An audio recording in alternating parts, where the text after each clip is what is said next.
dia, Flávia, bom dia, Meg, bom dia, Darcy, bom dia, nossos amigos, né? Porque são telespectadores e ouvintes tão juntos e fiéis, né? São nossos amigos. É isso. Professor Ricardo hoje trouxe um tema que é complicado, mas é um tema muito importante de ser falado.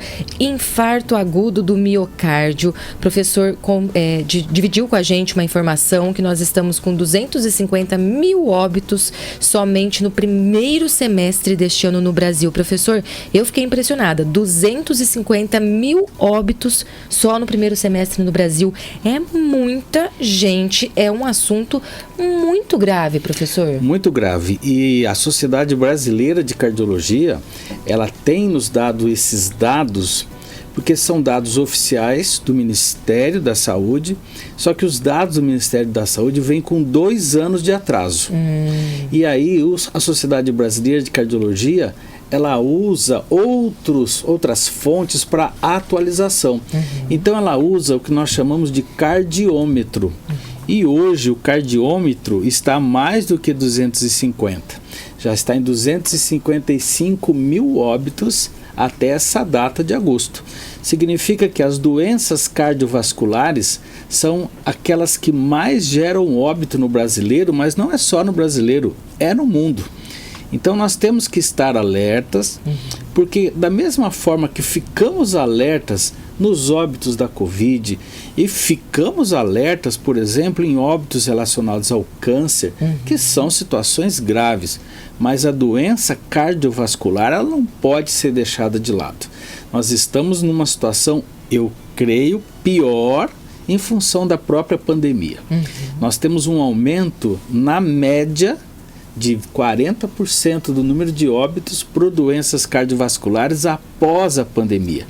Então, e outra coisa importante, houve um crescente aumento de casos de infarto pelas mulheres. Tem alguma relação com a pandemia, professor? Com essa a situação pandemia, desse não. aumento? Normalmente, infarto agudo do miocárdio tem a ver com hábitos de vida. Então, é uma relação direta. Eu tenho ataque cardíaco, que é popularmente conhecido, infarto, né? Pelo meu histórico. E esse histórico pessoal acaba diretamente infligindo dentro das coronárias, que são as artérias que irrigam o coração. E nós vamos começar a ter as obstruções dessas artérias coronárias. Mas não é só do coração. Pode também ter as artérias cerebrais.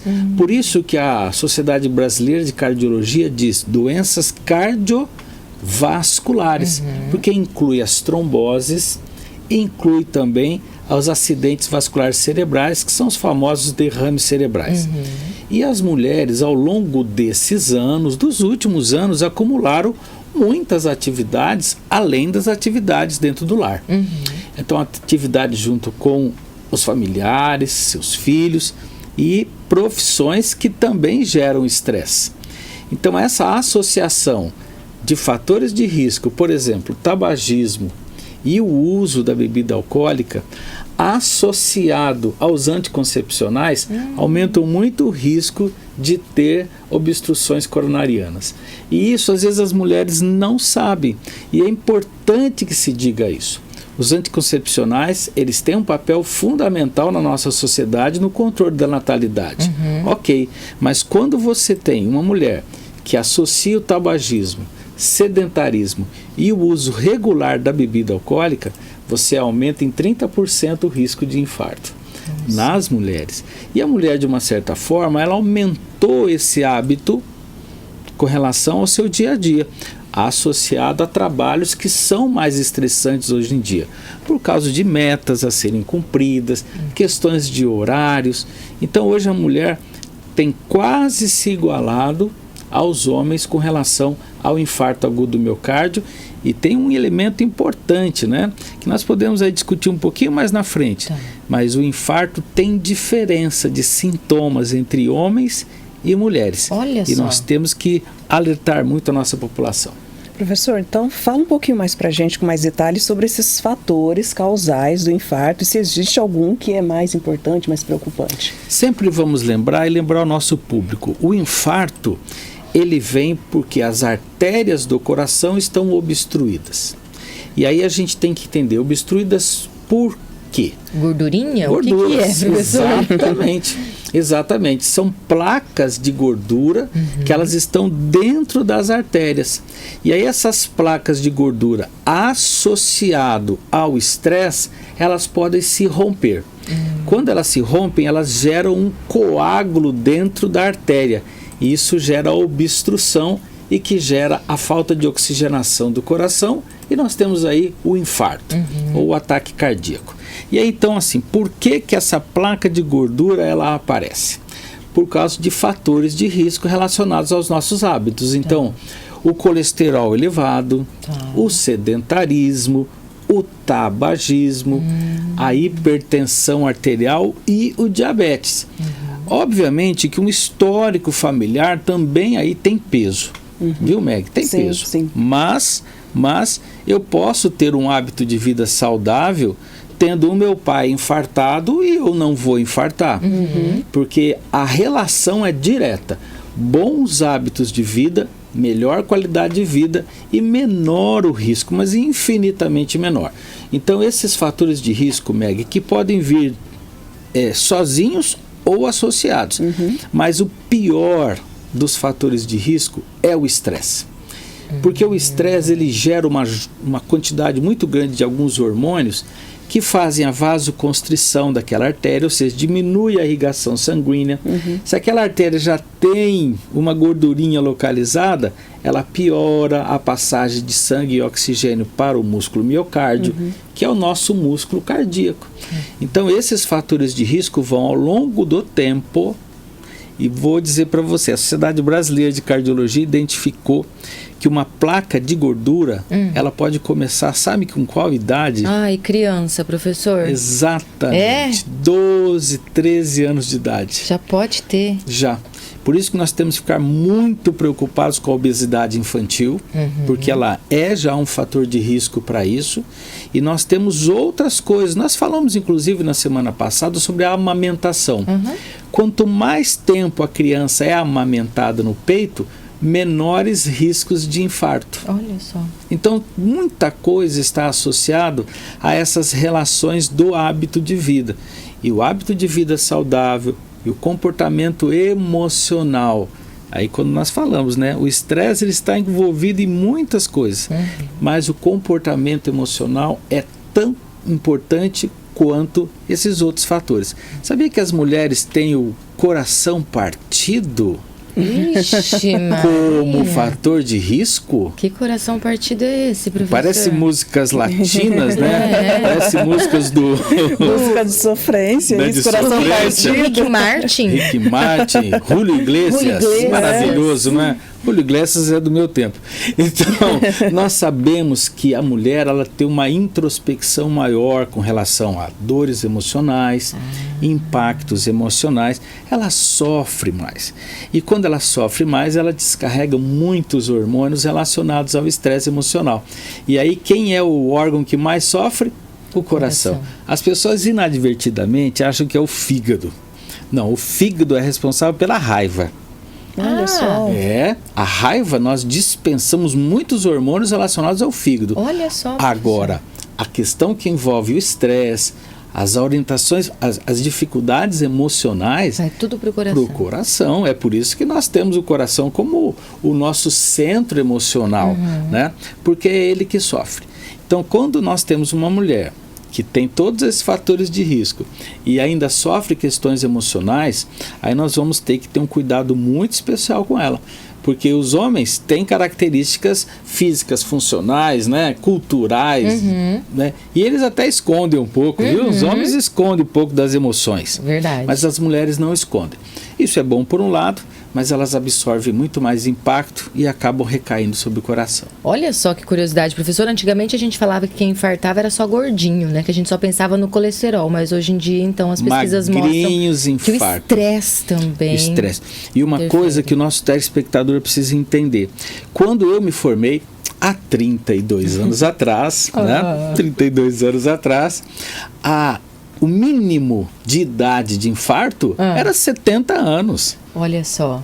E hoje, 15 anos atrás, 54. E hoje, o mínimo 28 anos. 28 anos tem gente infartando. Exatamente. Então, nós estamos tendo uma busca desenfreada por metas, por estilos de vida modernos, entre aspas, só que estamos esquecendo efetivamente da nossa qualidade de saúde. Tem muito a ver com as grandes metrópoles. As grandes metrópoles, elas estão realmente assim, com dificuldades de trânsito, a questão de tempo, má alimentação, muitos hábitos de vida relacionados a essa metrópole, que é uma correria. Você pode falar de São Paulo, Rio de Janeiro, Belo Horizonte, é tudo a mesma coisa, né? Você fica 1h30 no trânsito de média em São Paulo. Agora, no interior de São Paulo era inviável pensar nisso, não é verdade? É verdade. Mas nós estamos tendo. Estamos tendo pessoas com infarto e óbitos entre 35 e 50 anos de idade com muita frequência. Inclusive, nas últimas semanas, infelizmente, nós tivemos 3 casos de óbitos no município de Votuporanga de pessoas relativamente jovens, entre 40 e 50 anos de idade. Então, por isso nós trouxemos esse tema hoje, para que todos fiquem alerta, porque não é só capitais que vão ter esse tipo de interferência na idade. Pessoas jovens podem infartar. E nós estamos no interior, nós poderíamos ter uma qualidade de vida muito maior, porque infarto agudo do miocárdio é a doença que mais mata no Brasil, mas também é a doença que poderia ser prevenida de forma mais intensa. Por exemplo, o câncer, você tem muita dificuldade nas relações de prevenção, mas o infarto, é claro, se eu previno os fatores de risco, eu não infarto. Isso precisava ter como regra nas escolas. Sabe, Meg? Meg, as escolas, sim. Entendeu? Nas crianças, incutir oficialmente nelas, desde o início, todas essas relações que podem gerar um infarto agudo do miocárdio e para a geração deles, mais novo do que na minha geração, por exemplo. Sim. É verdade. A gente está conversando ao vivo com o professor Ricardo Martins sobre infarto do miocárdio. Ainda dá tempo de você participar, mandar a sua pergunta, sua mensagem. E professor, o senhor falou sobre diferença nos sintomas para a mulher e para o homem. Prestem muita atenção, porque tem sintomas que a gente nem imagina que é isso. Não. Explica pra gente quais sintomas são esses. O homem, quando tem um infarto, quando tem um ataque cardíaco de pequena monta ou de grande monta, ele já sente dor no peito, aquela dor que você não consegue localizar. Tá. Você sabe que é uma dor no peito intensa e que não passa nem com repouso e nem com tipo de posição. Tá. É dor intensa aqui. E ela vai descer para o braço esquerdo. É muito comum essa dor. Nas mulheres, complicado, né? Dor estomacal. Ah, professora, aí eu vou achar que é comer alguma coisa, uma má digestão mazia, que eu tô nervosa. Dores nas costas. Nas costas? Nas costas, porque eu tenho vasos nervos que vão levar essa dor para a região posterior. É muito diferente na mulher por causa de toda a relação hormonal e também a confecção do tórax com relação à mama. Então eu tenho muita vascularização. Tem muitas mulheres que estão nessa fase, né, da menstruação, tem muita dor lombar. Lembra? Sim. O homem não vai ter isso. A mulher vai ter por causa dessas mudanças que são anatômicas. Então a mulher tem muita dor no estômago. Olha só, precisa outra ficar dor, alerta. Mandíbula. Às vezes ela acha que ela está com dor de dente, que ela está com outro tipo de dor. É na mandíbula que aparece. Então ela vai no pronto-socorro. E outra coisa diferente, o homem quando está com dor aqui, ele chega no pronto-socorro e fala assim, eu estou com um problema no coração. Aí já vão em cima. Que é direto, tá? Tô sentindo aqui. Aí a mulher, ela chega, ela fala, olha, desculpa, a mulher é diferente. Olha, desculpa, eu não queria incomodar, mas eu tô com uma dor no estômago, né? Eu não sei o que eu briguei com meu filho esses dias atrás, eu não sei se é isso que está acontecendo. Olha, eu tô com uma dor nas costas, é porque eu peguei muito peso, ou então tô com dor na mandíbula. Esquecem que há toda uma sequência de cuidado na mulher quando ela está sobre esse aspecto de dores. Então, no pronto-socorro tem essas diferenças. É preciso, então, ficar atento a essas informações. E qual que é a estratégia, né, Meg? Prevenção é fundamental em todos esses aspectos. Principalmente hábitos de vida saudável. Então, eu sei que vocês estão fazendo bicicleta agora. Sim. Isso é fundamental. Atividade física regular e controle do peso. Primeira coisa que deveria ter desde a infância. Segunda coisa é uma ótima alimentação relacionada a produtos naturais. Nós temos que evitar os produtos ultraprocessados, né?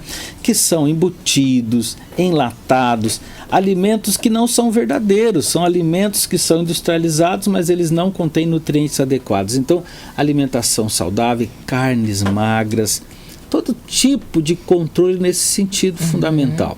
Agora, o controle do estresse. A gente já falou sobre essa tríade, né? Atividade física regular, alimentação saudável e controle do estresse. Se nós tivéssemos esse controle do estresse, nós já teríamos grande parte dos índices de infarto diminuídos, índices de pressão arterial diminuídos, índices de diabetes diminuídos. E como é que a gente quebra o infarto?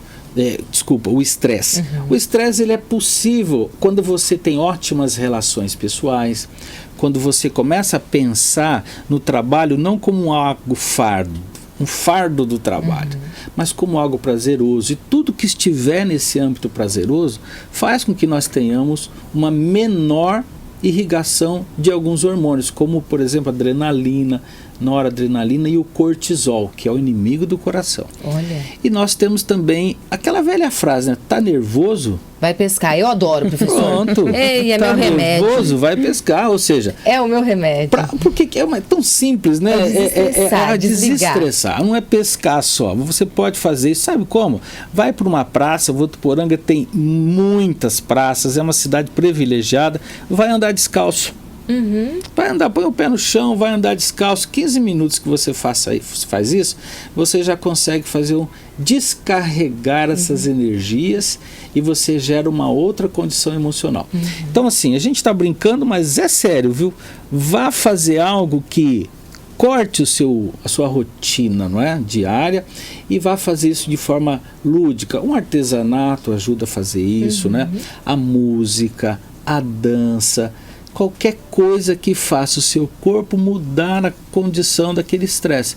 E fazer com que isso aconteça é muito rápido e fácil. Nós temos só que ficar atentos ao nosso dia a dia. É isso, o recado está dado então para todo mundo, para a gente se cuidar. Professor, quero agradecer mais uma vez sua participação, muito obrigado, sempre uma aula. Eu que agradeço. E a gente espera semana que vem. Claro, e vamos ficar atentos, hein? Ligue na Sociedade Brasileira de Cardiologia ou no celular bata cardiômetro para nós ficarmos ligados. Olha que legal. Cardiômetro para todo mundo. Semana que vem tem mais, queridos. Obrigada, professor. Jornal da Manhã.